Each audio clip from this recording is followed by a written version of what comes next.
welcome to the Westlo Bus interview with Megan Quinn, Nick Sturrock and Kirsty McIntosh. First of all, girls, can you one of you explain to me how this idea came around? Go on, Quinny. She's the captain of the bus. Well, it actually started off with just me. It wasn't a bus. It was just me, myself. Just Megan's car. And then I recruited K-Mac, so then she joined the bus and I used to drive her through before she could drive. And then Nick joined, and then Nods joined as well. So we're now a bus. Nearly evolving to a train, but we're a bus. How long has it kind of been going on for then? Was it just kind of the last year or something? Well, I signed like 2 years and a bit ago. So then it was like we were like Team Westlo for a bit, and then Nick joined, and then it became more a like bus. Bus, a bit of a car share, split the petrol costs. Aye, but I couldn't drive for quite a while on the bus, so I wasn't really contributing anything. Aye, it was more go and just come and pick me up and you'll drive. Contributed to the snacks, to be fair. Aye. I do provide the snacks. Well, I'm kind of just going to talk about like your individual careers for a wee bit. So starting with you, Megan, you're the club's vice captain. You've played 110 games and you made your 100 starts last week, I'm pretty sure, against Stirling. How kind of proud a moment was that for you? Because it's probably the worst conditions of football you've ever played in your life. I've actually never seen it like it, to be honest.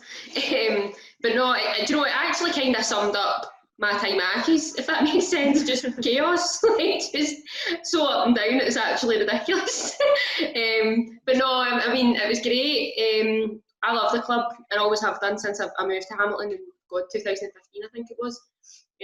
So I feel a bit ingrained in the wood now because I've been there for a long time. But no, I absolutely love it. They do so much for everybody in this team, not even just in the team, but they're just such a great club to be at. And everyone's like so supportive of one another. And if you've got any issues with that, there's so many girls to turn to and things. And we're just a great bunch of friends. And no, it's been great. But no, I was really proud last week to make that appearance.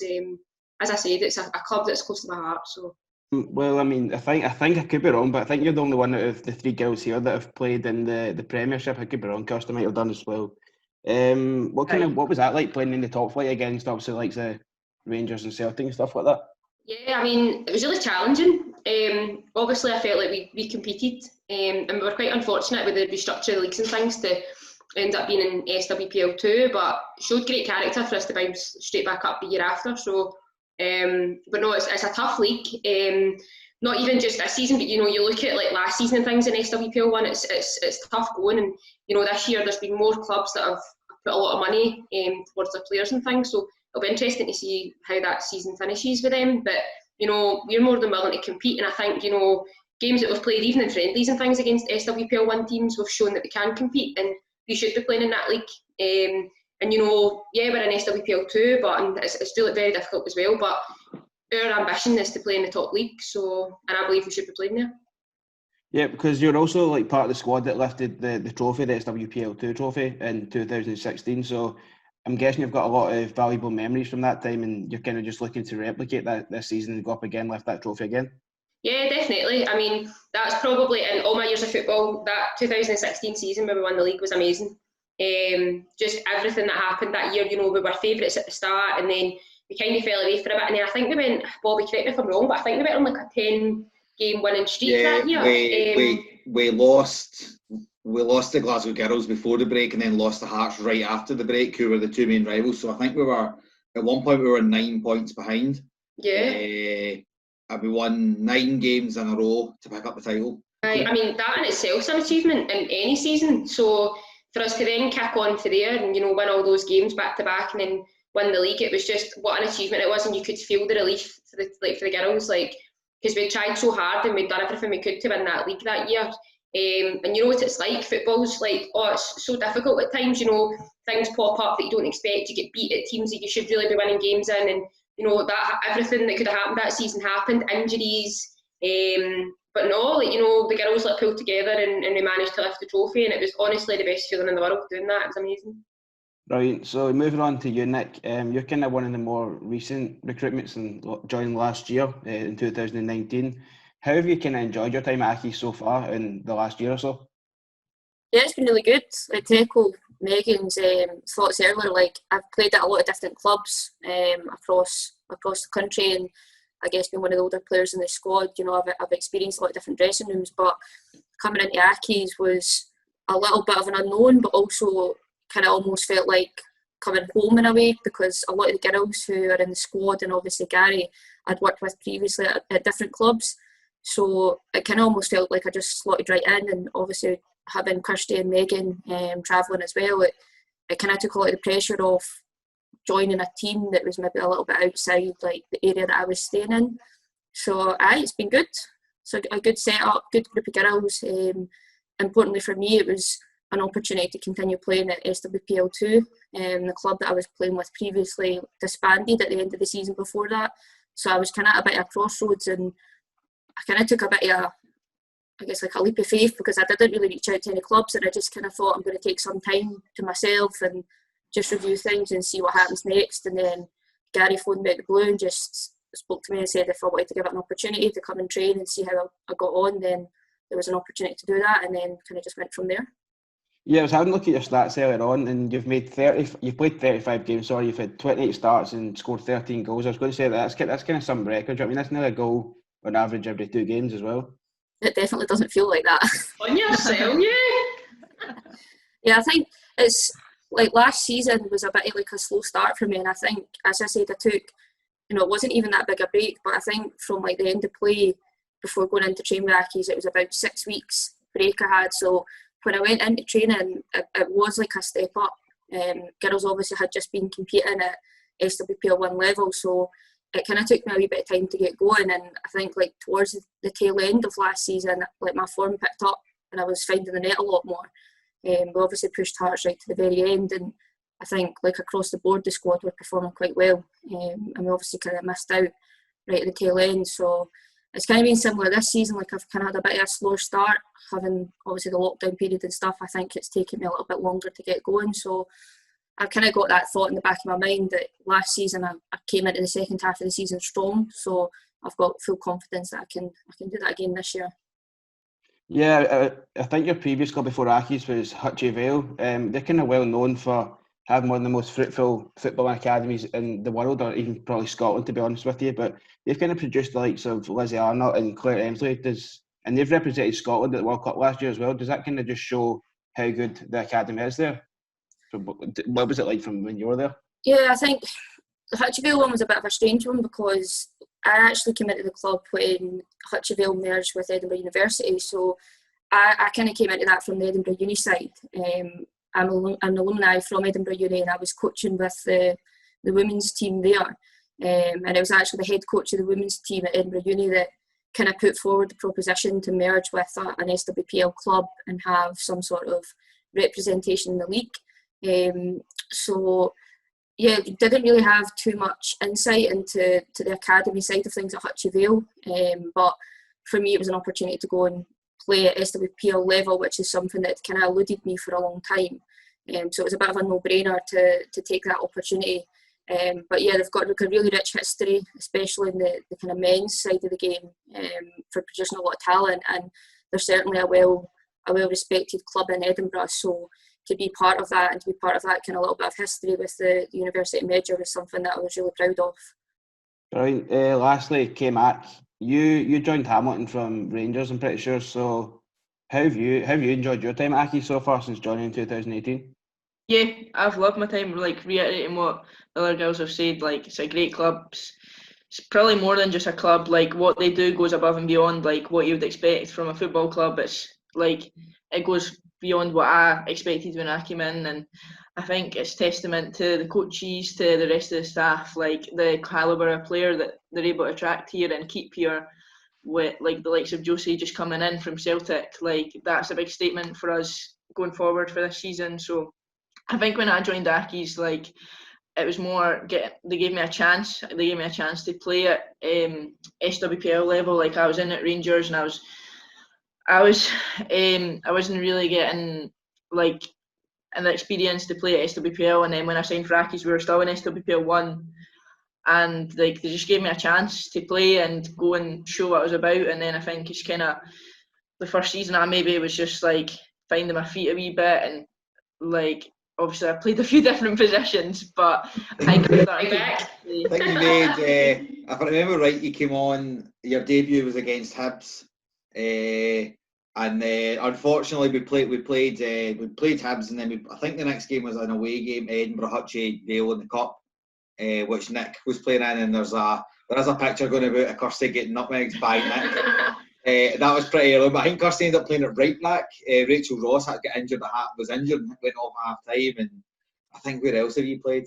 But yeah, I think that you speak there about giving a chance, and that season I don't think you'd made an appearance for Rangers, or maybe a couple of off the bench or something, and you came off the bench after having that was it. You were in the team for the rest of the season because we were just so impressed with your attitude and your quality of play and things like that. And we were asking a wee bit like, if Rangers let go the right player here.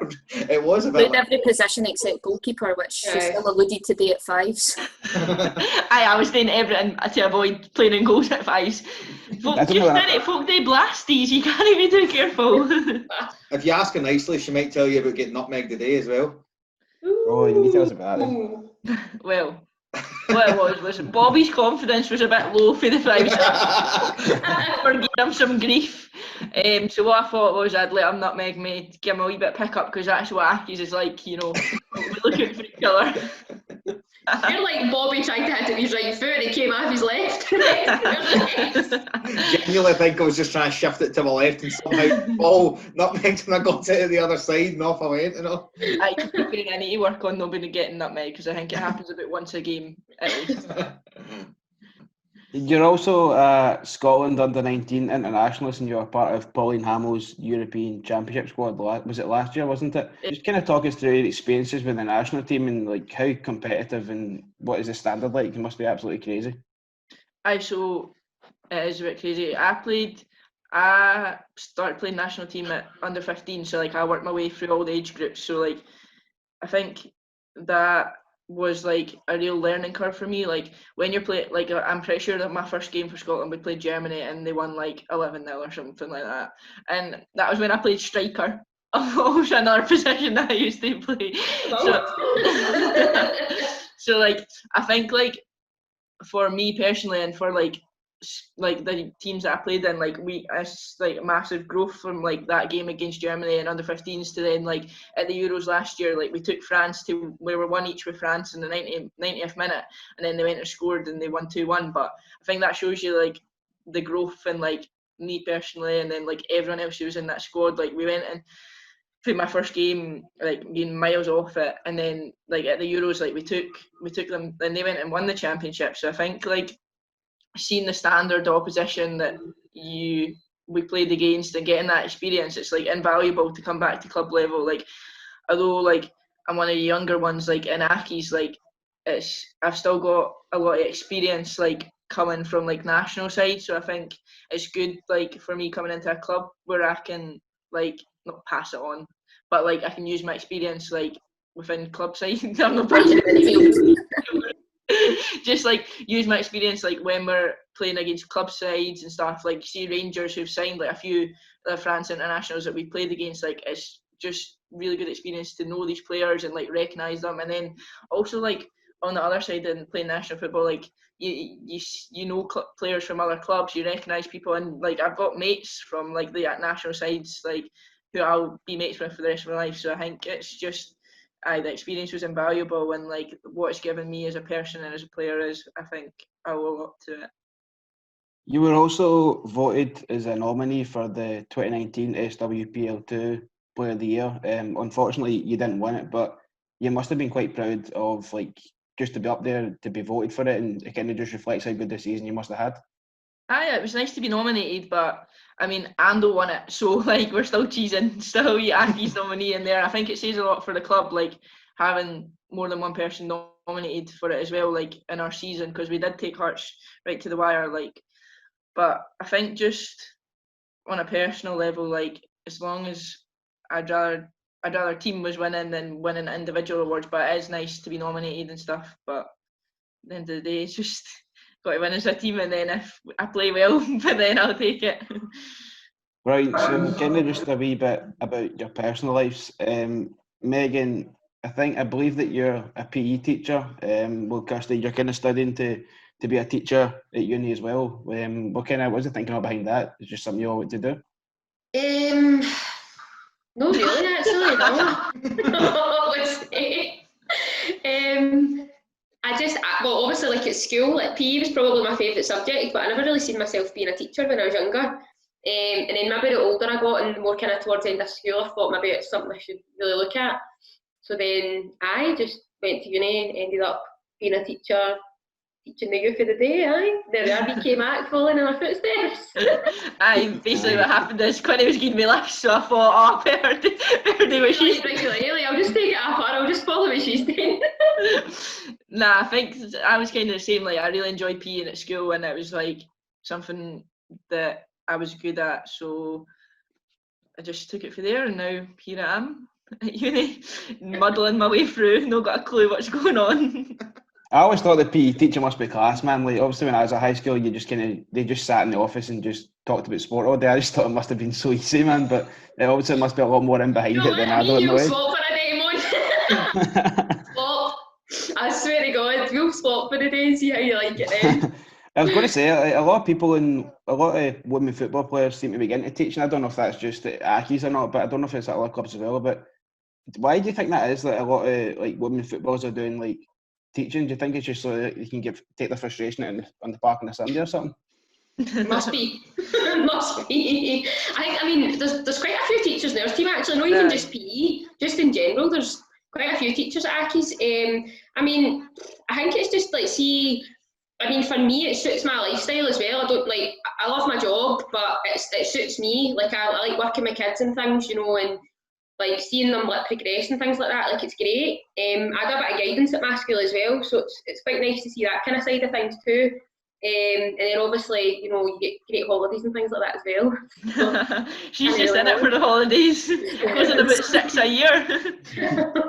But obviously, because playing football, so you're training like 2-3 nights a week, say, and then because we're travelling for quite a bit away as well, if legally I finish at 3:30, but if I really need to like get out, at least it means I can get to training and things as well. So that kind of side of things, and that they're really supportive. Like, if I'm ever needing out for anything for Hamilton or doing anything football wise and it's during the day, like, the school are amazing, and like they'll try and help you as best they can, so that you can get to these kind of things, which is really good, because I know like some of my friends and things, they would never get out of their work to go and do something for football, whereas my school are really supportive. So no, it's ideal. I think we've all done the Edinburgh Uni PE course now, like everyone in the Westlo Bus, so we'll have to make it like an entrance. You can't get into the Westlo Bus. It must be part of the qualifications, eh? Unless you've read them. Entry requirement. Nick, you work in football development with Spartans, I'm pretty sure. What's your role like there? And can you kind of just explain to everybody that's watching what you do at Spartans?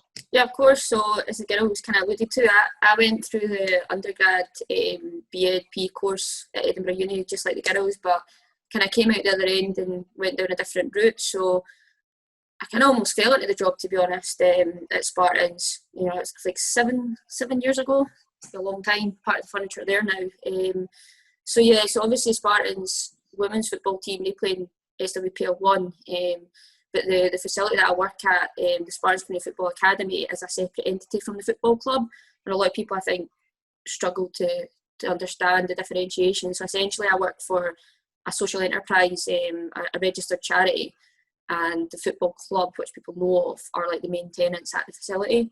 So for me, in terms of like my work and Accies, it's easy for me to kind of separate the two, because I go to work every day and I'm working for a charity that's based in the middle of North Edinburgh, which is an area of real deprivation. So a lot of my job centres around providing football opportunities for young children in that local area.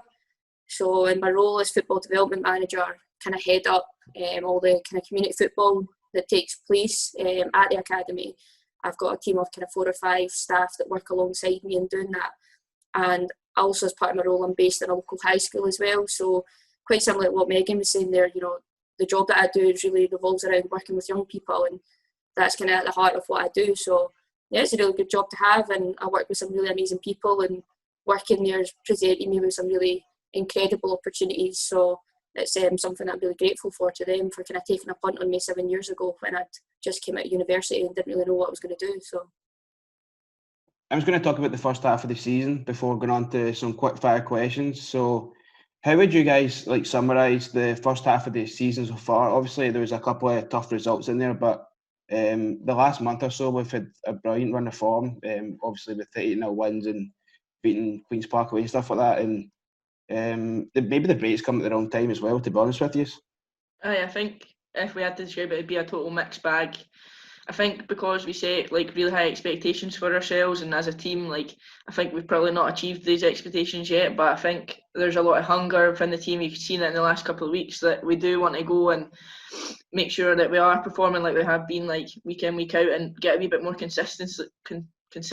Like at the start of the season, we were maybe winning games but weren't playing that well. And then maybe in the middle we were playing well but we weren't winning games, and then near the end we've kind of started to put them both together and play well and get results. So I think there's good building blocks there, and we need to just kick on in January and start where we left off basically.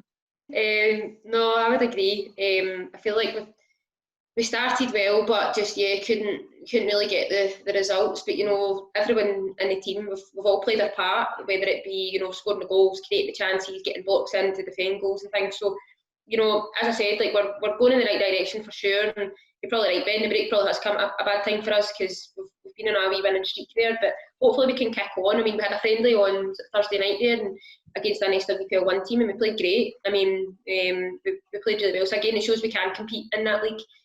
Which again boosts our confidence for moving on to the second half of the season. For me, it's felt like a bit of a roller coaster. There's been some really good high moments, and then some Sundays when we've went home absolutely hating football, and that's just part and parcel with the game. But I think SWPL 2 is without a doubt the most competitive league I think that's running in women's football in our country at the moment. I know obviously the lower leagues aren't back up yet and stuff, but I just think that every team's strengthened, and as Kirsty said, we've kind of been put up there as favourites, and we've kind of made probably one of the only clubs that have came out and actually said we want to win the league, and it takes a lot of guts to do that. But yeah, I think it's been a learning curve for us in a way because we pushed Hearts so hard last season, and then this season there's a lot of teams that are kind of gunning for us, and there's been some Sundays where we've kind of drew against teams, and you see people celebrating drawing against us, and you think that's what it means to these clubs. So yeah, as the girl said, second half of the season, we know what we need to do, and hopefully that experience that we've got in the squad from over the years, going back to winning in 2016 when the girls won promotion, and down to Kirsty playing at national level, there's a lot of experience of different varieties across the team that we're hoping is going to be that kind of extra little push for us. So yeah, what's kind of been your favourite moment of the season so far for Ollie's, including you, Bobby? See, to be fair, I think just actually getting to play football, we're so lucky and we're so privileged to be in the position that we actually are. And I think sometimes we maybe heap too much pressure on ourselves and too much expectations. We just need to enjoy being able to play, and all those months that we never played. I think that's me and Nick always we're always 1 week we're on a high and next week we're pure hating football. But I think at the end of the day, we're so lucky to be in the position, and we're so lucky to have. We're so lucky to be able to be upset about not winning a game or playing poorly where other people aren't in that position just now. So I think for me, that's the highlight, is actually just getting to play and then being able to be with the girls and be with the team as well. I thought you would have said your cross against Partick Thistle that went in. That's a shot, mate. What are you talking about? No, that actually, to be fair, that actually for me was probably one of the special moments of the season. It was it a Thursday night? Yeah. On Thursday night, and it felt like it was in the middle of nowhere, although it probably wasn't that.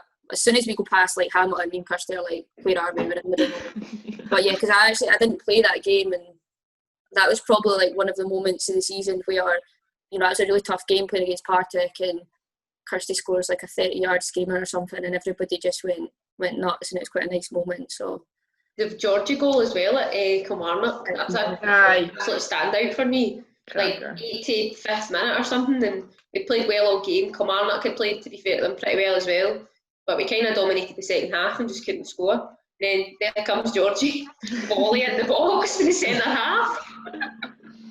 So unexpected. I think that's what made it so great.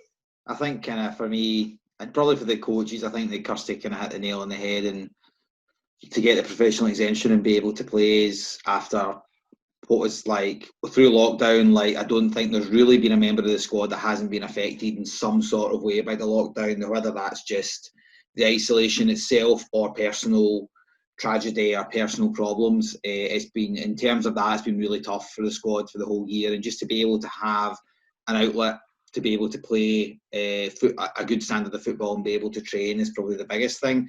I think that, you know, kind of going back, I think we started the kind of abandoned season. We started like an absolute train. We smashed a couple of teams and we were really on it. And it's just, we've just not quite found the formula or clicked to that again yet. But I think what we saw, as Quinny said, against Rangers on Thursday there, we played really well. Although we lost the game, we played really well, especially for the first 60 minutes. And we can take heart from that, and hopefully we can really kick on in the second half of the year and get to where we were that time last year, where we were playing very, very well and scoring a lot of goals, and it's just small things, but we can, as a group, I'm sure we'll get there. And you know, like Nick said, it takes a lot of courage to stand up and say this is our aim, and we are a bit of a scalp for teams, so we've got to take that on our shoulders, and I'm sure we will in the second half of the year. What do you think the most important win's been so far? For me, I think Partick Thistle, because we lost to Glasgow Women, on the Sunday, and that was by far and away the worst we've played all season. We really didn't play well against Glasgow Women. Probably still should have got a draw out it, but we really didn't play well. And it showed quite a bit of character to go down to a Partick Thistle. Don't get me wrong, they're a good team. They have some very, very good players, and to go and win there 3-1 is a very difficult place to go. And our record against them away from home, we've never beat them away from home until that Thursday. So for me, that was the result, probably our best performance. Just when you take in all the circumstances around about it, it's probably been our best performance of the first half of the season. I think from like a player's perspective as well, like even just like last Sunday against Stirling, like Megan said earlier on, it was like probably some of the worst conditions I think like I've ever played in as a player, and to be 2-2 at half time, you know, and we knew like we'd set a target before approaching that game. You know, the last 3 games of the season we were trying to head into the break like 9 points out of those 9 available points, and I think at half time on that Sunday it was such a hard task to kind of keep yourself going. Like Kirsty just kept on saying, I'm freezing. I'm so cold. I couldn't deal. I was shivering. Like, I am cold at the best of times. It was awful. And then obviously to like the subs, like that, I think that for me was like such a nice win, because, you know, the subs came on, and having stood in that horrendous torrential rain for like 60-65 minutes, and then to come onto the game, and every single player that came on like made a positive impact and essentially went and won us the game. So it was like a big squad effort, like as cliche as that sounds, but it was quite nice walking away from that game thinking like we're going into the break with kind of 9 points, which is what we'd set out to get, and it's also nice to want to go into the break with a win. So I would agree with Bob. I think the Partick game showed a bit of character from us. I know sometimes previously, maybe not necessarily with a squad, but in previous years we've sometimes shied away from those kind of games, but I feel like that Thursday night was amazing, and to win that game, it meant so much to everybody in that team, especially as Bob had said, we played really poorly on the Sunday, and it was just such a big win because it kept us right in it, whereas if we'd been beat, that would have been 2 defeats in a row, and, you know, would have been quite a few points adrift, but it really kept us in it. So yeah, that one. Yep. So going into the second half of the season, like, what do you think you kind of need to do differently? What would you do differently to get to the top of the league and ultimately win the league is what you want to do? I don't think there's like major changes that we need to do. I think it's just we just need things to like click a wee bit better, and like we've had really good individual performances and like really good team performances, but it's maybe just knitting a few like things together and stuff. But I think we're on the right track. I think we just need to keep going and keep building. And like I think maybe at the start of the season, like expectations on ourselves and expectations of other people on us, maybe we were a bit too nervous to make a mistake, or too nervous to go and lose a game or that. But like the worst has happened now, so like all we can do is go and build. And I think I think we're definitely on the right tracks. But as Bobby said earlier, like we just need something to click, and then we'll be flying, hopefully. I think we need to believe in ourselves a bit as well. You know, there's sometimes feel like we lack a bit of belief in our ability. There's some girls in that team who are, honest to God, hand in hand, I can say they're the best players I've ever played with. They've got so much talent, but they just don't believe in themselves. And I think that's had a big impact. Whereas I think now you're seeing those girls have gained a bit of confidence. You know, and as Kirsty said, like, we have been beat, and that is going to happen this season. But because we put that much pressure on ourselves, we were scared to make mistakes and things. But now that that's happened, these players have got so much confidence, and moving forward into the second half of the season, I think that that's going to be absolutely pivotal for us, that these guys bring the A game every week, and just, having that belief in themselves, you know, go and take players on and have a shot at goal. Like, don't be scared to have a shot. But that, as you guys have seen, obviously in the highlights and things, that's been, you can see that in the last few weeks, that's been amazing. Yep. So we'll jump into some quick fire questions. What's the best goal you scored? Probably that one last year, actually, after I came back my holiday against Glasgow Women. You definitely did not mean that. That was a cross. So mean that. That was a cross. You were at the corner flag. That's probably the best goal I've ever scored, Kirsty, so leave me be. Honestly, no, that probably is the best goal I think I've scored. Bobby, how many goals have I scored for Accies? 4? 4. Well, competitive goals. In fairness to you, I do remember you sticking one in the top bin in a friendly against Renfrew in a midweek. That was a while ago, though. Halfway line, actually, I'll take that. Probably that one, actually. We're not been training on the finishing, but... Well, there's the one you chipped me at training a couple of weeks ago. It's true. As well. I remember that. It was decent. That was decent. I know my favourite, which might be Nick's choice, is the goal Nick scored against Kilmarnock last season. Where Quinny threw it in, she let it run across, and he just smashed in the top bin to about 40 yards. A ridiculous. The Westlo Bus combo. And what made it even more annoying is the league wouldn't allow us to enter it in the goal of the season. It was like by far and away the best goal of the season. Absolute travesty, by the way. I still can't believe that to this day. That was voting like a day before the last game. What you did? That was definitely my favourite goal last season. I think I started on the bench that game. It was like a midweek game, was it not? Yeah. And I think I'd like came through from work and I'd got stuck in like traffic from an accident or something. I literally turned up, I'm pretty sure, just before kick-off and came off the bench, and like I think we were winning the game already at that point. It just kind of put. It was 3-2. We were up. They'd gone 1-0 up, and Chloe equalised for a corner. No, Dion equalised off a Quinny throw-in, actually. Oh, sure, look at that. The wee assist queen there. I know. Quinny didn't pay me anything before us to mention all these goals. And then Chloe scored for a K-Mac corner. There you go, got you in there, Kirsty. And Dion scored just after half time. Then they scored a breakaway, and then Nick sealed it with this. It was just ridiculous. Teppers, it was, what a goal. That was good. What about yourself, K-Mac? Obviously, the Thistle one must be up there. The Thistle one was quite good, to be fair. It was alright. I don't really score that often anymore. I know what one you should be picking. That one at Spartans. Oh, that one, the one at Spartans. Like we were 2-1. We were 2-1 down, and we needed something for the game to be able to stay in. Stay up. Aye. And I don't even. I'm going to be honest. That was definitely a cross. But I mean, that was unreal. Like the celebrations after that were so good. And I think that was my first ever goal for Accies as well. I think it was. I'm pretty sure it was. Yep. What's your most proudest moment in football? Mine would probably be playing at the Euros. To be fair, that first game in the Euros, like when there was like a full stand. Folk there and like my family and that, so I think that would be mine. My first one would have been when I was playing under 15s at Celtic, and I got to lift the trophy at Parkhead. That was amazing. It was like there was like 70,000 fans there or something. Need to get my laptop charger. And I got I got to lift the trophy on the pitch, so that was amazing. And then obviously making my 100th appearance for Accies was lovely. All my friends and like family and things were there, and I've got a lovely top that I've got framed up in my house, so it's really nice. Love that. What about yourself, Nick? Probably a little bit different. Like I've never really played to any like ridiculous accolades like national level or anything like that.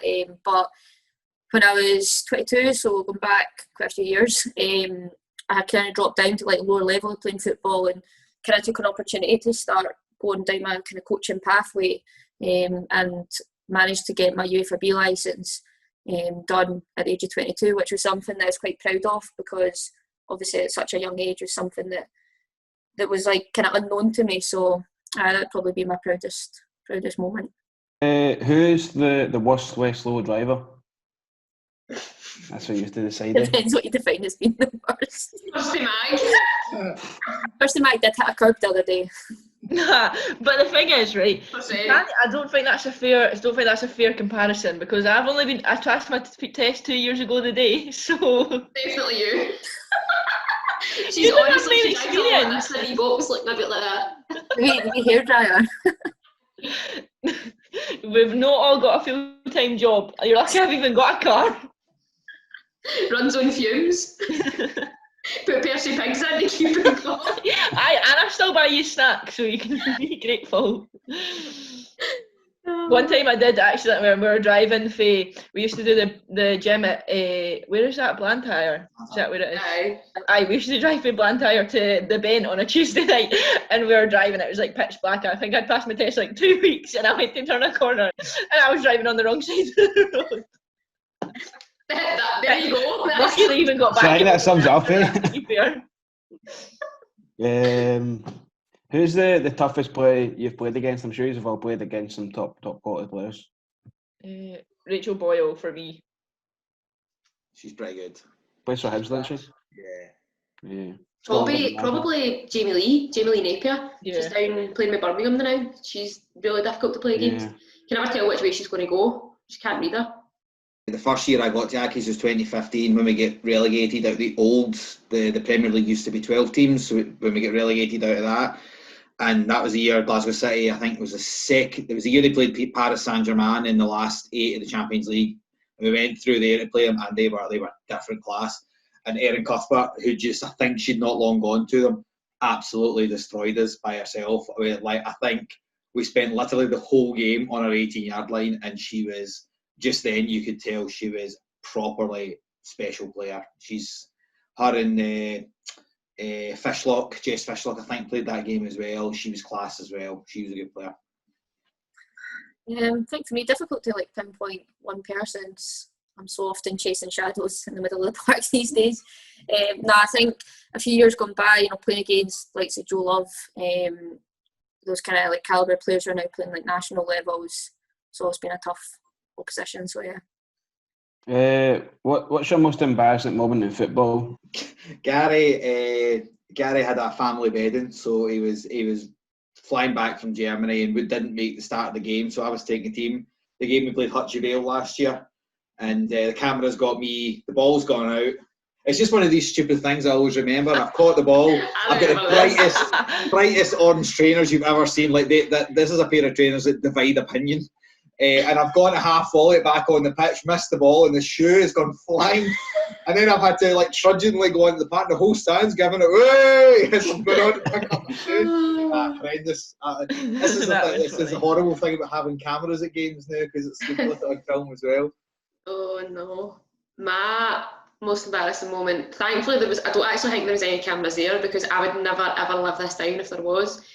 When I first signed for Hamilton after playing for Celtic. Now, bearing in mind, I'd been at Celtic, I must have been about 19, 20 when I signed for Hamilton, and I've been playing with Celtic since I was 12, right? So I've been there for years, and honest to God, I'll never forget it. And we must have been about 10, 15 minutes into the game, we're playing away to Forfar. You mind this, Bobby? And I shouted, "Come on, Celtic!" Instead of Accies, and honestly, I was like, I can't believe I've just said that. Like, I was mortified. But thankfully there's no video footage, I don't think, to back that up, so it didn't happen. Oh dear. To be fair, I've had a few belters. Nick's nutmeg was probably up there, because it got caught exactly at the time of the photo. Last week against Queen's Park, I went to go and header the ball and completely missed it. I remember So that. you did. Fiona's got a gif yet. Against Partick Official last season, I missed an open goal. That was a bad So I've had a few belters, to be fair. I could probably go on all day. But I think I've probably had a few belters as well, but none that come to mind that I'd be willing to share on a Zoom anyway. Forgetting your What- boots.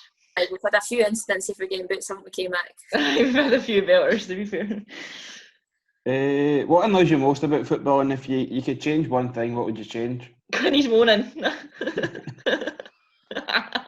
Oh dear. Absolutely ruthless. Kidding, I'm not If you don't moan, you don't get. How many times have I got to tell you, girls, I saw these youngins, you need to learn. You don't ask, you don't get. I'm just kidding, Connie, I'm just kidding. Oh, you were there. Well, I don't know what I would change. 4 o'clock kickoffs. Oh, actually, that. Retweet to that, retweet to that. And I like At what time? anything before 4 would be fantastic. So The older players in the team would appreciate an earlier kick-off because we like to get home to our beds, you know, get the dinner sorted and all that. We're just the older players hen. Crappy pitches, there another one. Grass Oh, pitches, aye. get them away. Who's the most loudest and annoying teammate? There must be a couple up there, surely. Loudest. Loudest, 100%. Ellie Kane. Ellie Kane. The life and soul of the party. She is. she was in totally opening the Secret Santas today. I think if we offered Ellie the chance to open everyone's Secret Santa, she'd have been all over it. She was just buzzing for Christmas. Oh my god, this actually sums it up because I think I've got the picture of my present. So she got me for Secret Santa, right? Oh, hold on till I find this. She wrapped my present, not how it should have been wrapped.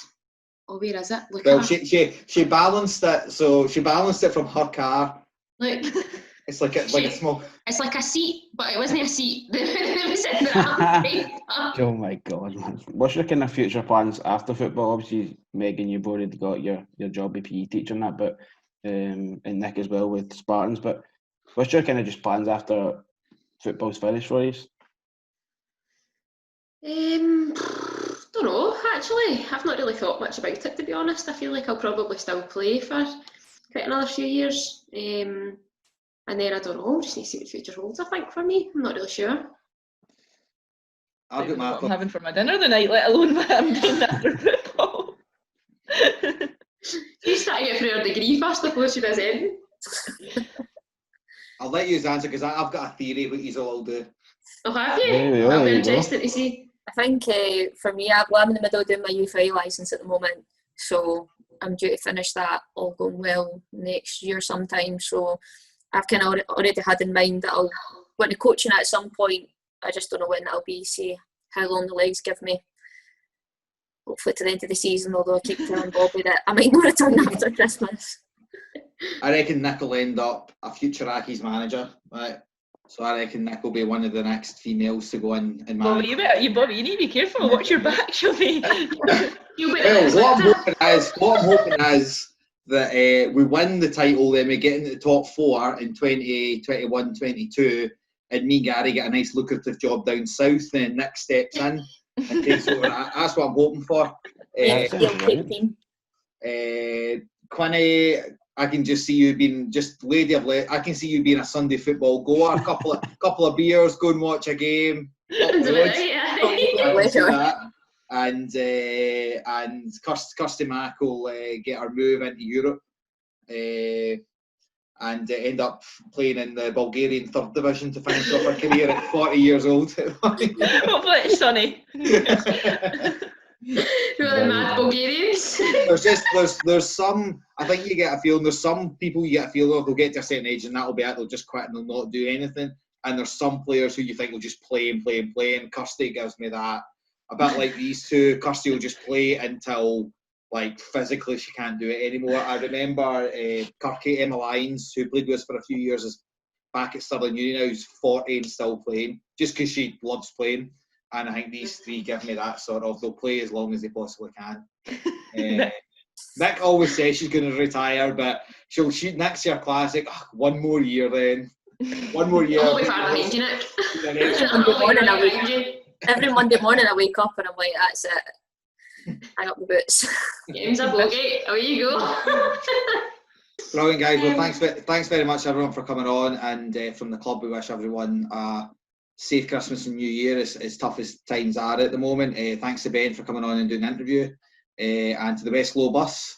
Brilliant, and we'll see you in the new year. Happy New Year.